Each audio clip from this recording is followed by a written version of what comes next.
Assalamualaikum warahmatullahi wabarakatuh.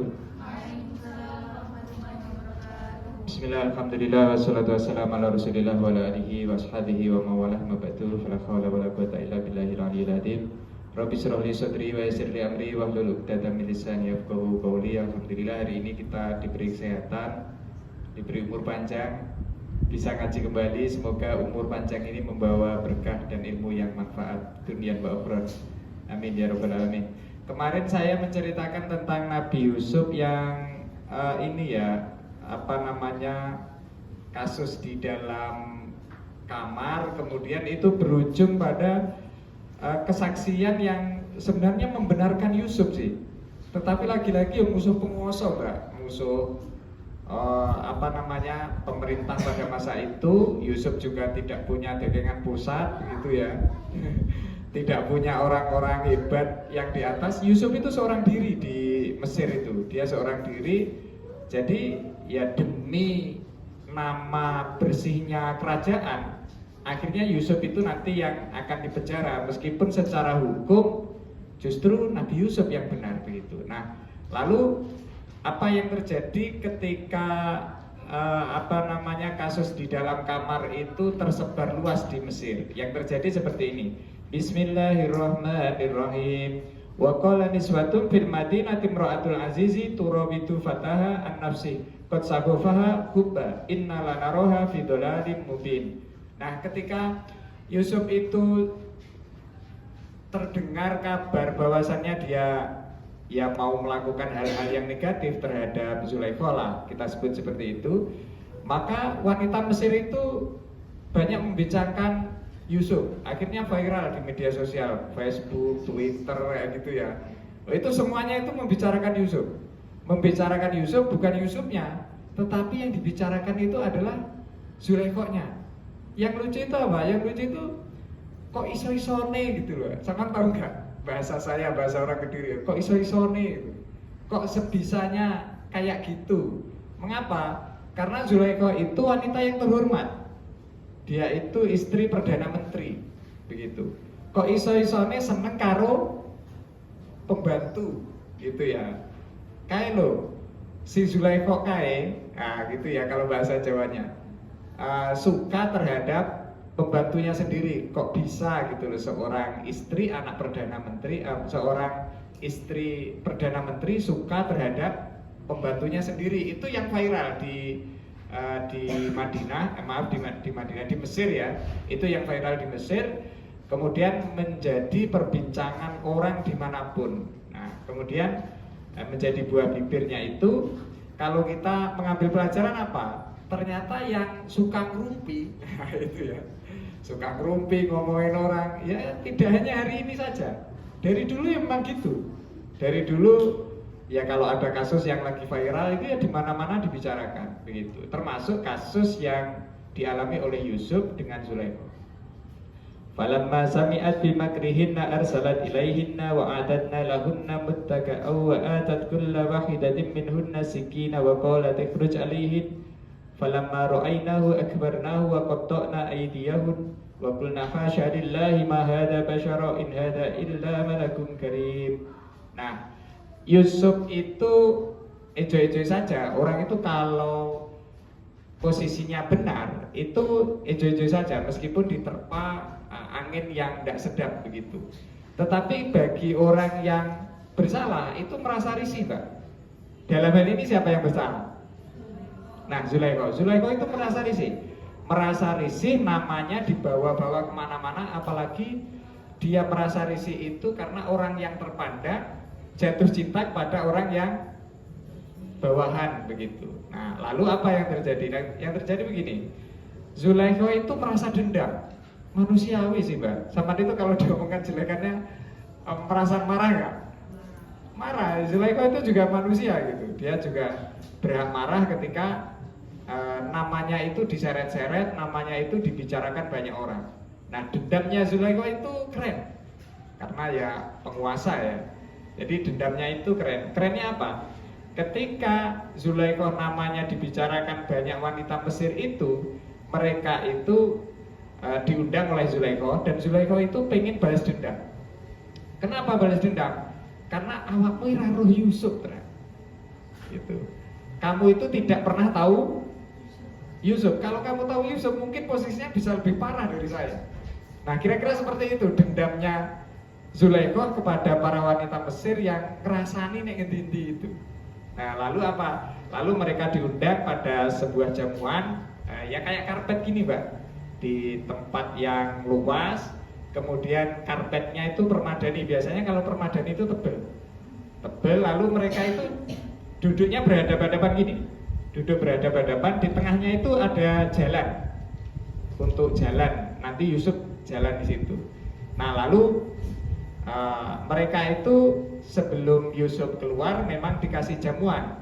Dalam banyak tafsir itu jamuannya itu lemon. Ada yang mengatakan lemon, ada yang mengatakan blimbing, macam-macam lah. Tafsir itu ya gitu Mbak. Namanya juga tafsir. Tetapi Al-Quran memang nggak menyebut jenisnya apa. Lalu kemudian setelah mereka siap di atas karpet, kemudian sudah mengupas jamuan yang disediakan masing-masing, itu Zulaikha itu bilang begini, Yusuf keluar. Nah kayak gitu. Akhirnya keluar, ya keluar Mas Yardo. Ya Yusuf lah, Yusuf keluar, kemudian apa yang terjadi? Ketika Yusuf itu keluar, itu terjadi ayat ini. Ayat ini unik sekali menurut saya. Falamma ra'ainahu akbarnahu. Ketika para wanita Mesir itu melihat Yusuf, mereka itu wow. Akbarnahu itu kagum, Mbak. Kalau kita itu mungkin nggak kedip ya, pelenggong gitu ya, nyawang saking gantengnya ini, saking gantengnya Yusuf itu. Falamma ra'ainahu akbarnahu. Selain itu apa? Wa qatta'na aydiyahum. Dan tangan mereka itu terpotong. Jadi ngiris-ngiris tangannya sendiri itu sampai tidak terasa, Pak. Itu fenomena hipnotis. Saya di tafsir Kediri itu menyampaikan bahwa itu adalah salah satu fenomena hipnotis. Hipnotis itu begini, Mbak. Hipnotis itu ketika pikiran kita itu fokus di satu titik, maka kita melupakan titik-titik yang lain. Nah itu namanya fenomena hipnotis. Sampean malam hari raya itu bisa jadi tidurnya jam 12 malam, jam 1 malam, delala subuh itu ya bisa bangun. Karena apa? Di pikiran kita itu ya hari raya gitu loh. Padahal itu tubuh itu butuh istirahat. Kalau umumnya ya capek Mbak, jam segitu. Tapi itu bisa kita lalui karena apa? Karena di pikiran kita itu ya hari raya, koncone akeh, bajunya baru kayak gitu kan. Nah, itu yang ada di pikiran kita. Mungkin saya pernah menceritakan saya punya karyawan, dia hafal Quran. Ya mudahnya itu kiai lah, kira-kira seperti itu karena dia punya pondok ya. Lalu pada suatu hari karyawan saya itu ditelepon sama istrinya, "Bang, jenengan mantuk enduk irunge klebona tasbih." Jadi anaknya itu, hidungnya itu kemasukan biji tasbih itu Mbak. Nah itu di puskesmas. Lalu apa, si karyawan saya ini, dia motornya Supra Pak, Supra X. Jadi motornya lawas ya, motor Supra X gitu. Itu paling kalau kenceng itu ya 80 mungkin gasnya sudah mentok lah. Tapi hari-hari dia itu naiknya ya megur dikit-dikit pelan sekali naiknya itu, tidak pernah kenceng. Nah ketika ada kabar itu anaknya di puskesmas kemasukan biji tasbih itu, dia itu naik motor itu bilangnya begini Mbak, motor ini kok nggak kuat melayu, motor ini kok nggak kuat lari, padahal itu gasnya mentok Mbak. Nah mengapa itu terjadi dan kenapa orang sampai segitunya bahaya di luar itu lupa, kencangnya segitu itu sangat berisiko karena dia setiap harinya jalannya mungkin 30-40 km per jam, hanya segitu. Dia motor itu sampai mentok. Mengapa dia bisa seberani itu? Karena di pikirannya itu anakku. Itulah fenomena hipnotis. Jadi ketika kita fokus di satu titik, maka kita melupakan titik-titik yang lain. Nah, Quran itu memberikan isyarat kayak gitu, Mbak. Dia tidak sebatas cerita Yusuf yang tanpa memberikan isyarat ilmu-ilmu pengetahuan, enggak. tapi dia membawa isyarat-isyarat ilmu pengetahuan. Salah satunya fenomena hipnotis. Sampean pernah nggak gini misalnya? Saya misalnya nyebut nama sampean, saya panggil, sampean itu nggak nyauri bahasa Jawanya, nggak menjawab apa yang saya tanyakan itu, karena sampean sedang asik balesi WA. Nah misalnya gitu ya, sampean sedang asik balesi WA. Nah baru setelah itu, ketika saya bilang untuk yang kedua kalinya, sampean baru terasa dan ingin membalas apa yang saya tanyakan begitu.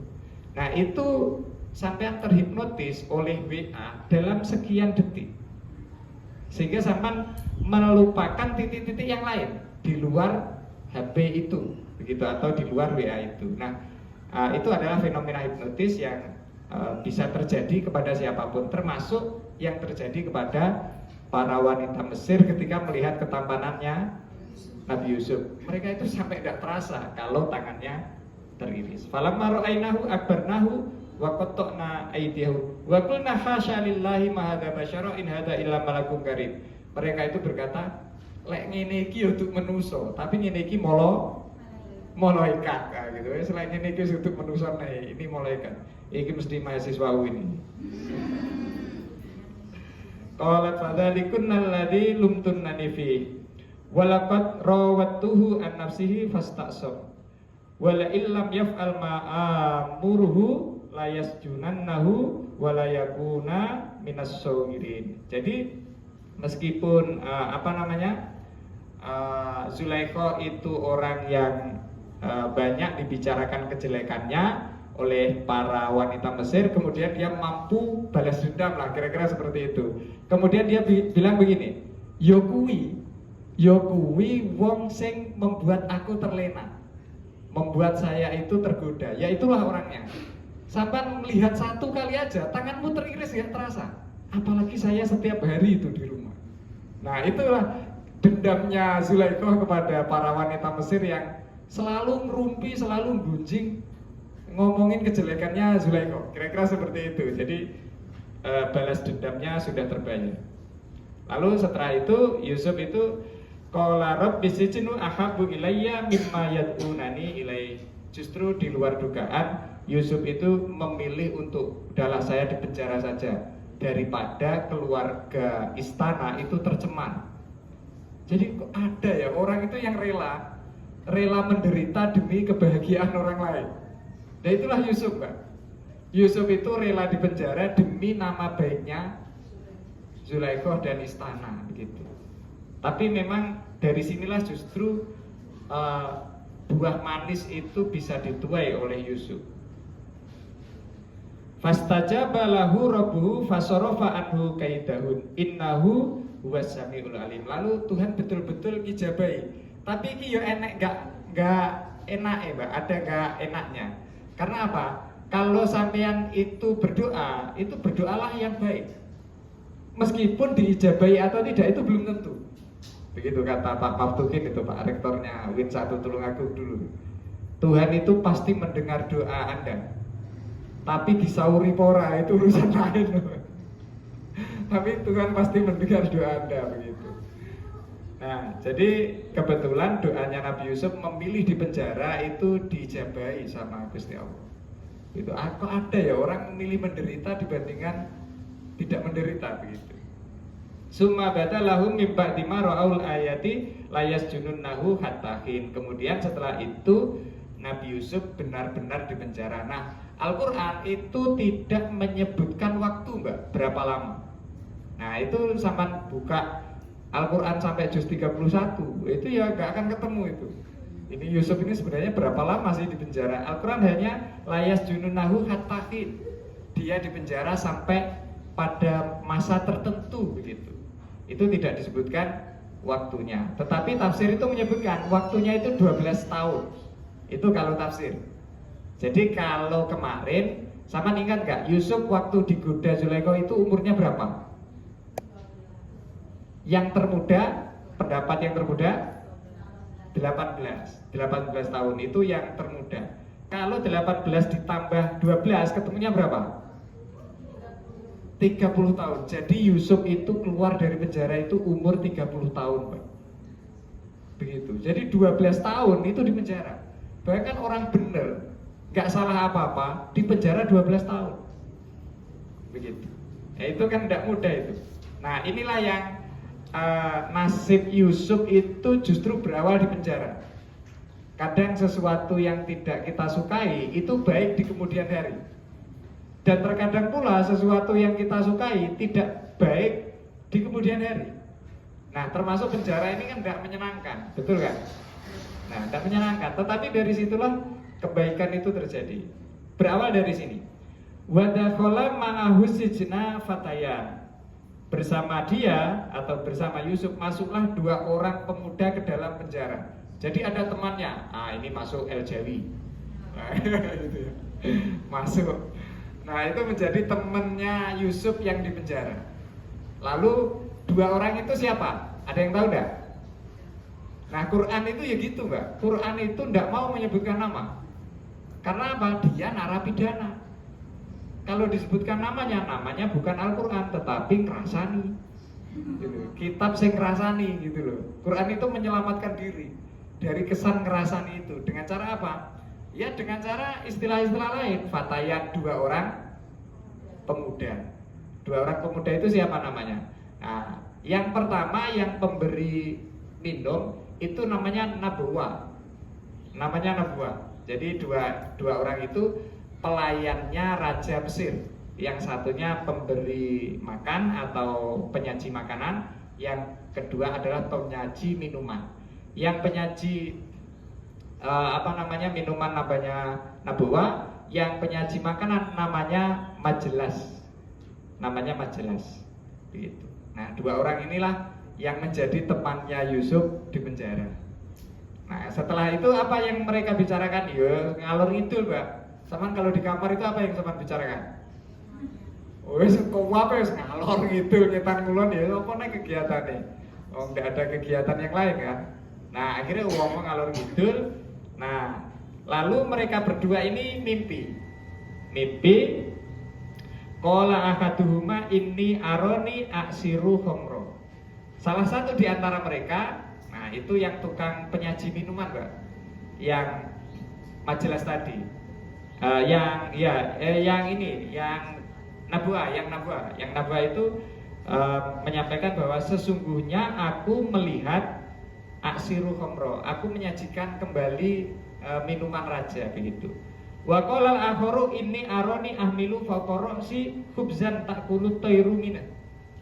Yang satunya lagi yang Majelas itu bilang, saya bermimpi membawa roti. Roti itu ditaruh di atasnya kepala, lalu kepalanya dia itu dipatok sama burung pemakan bangkai.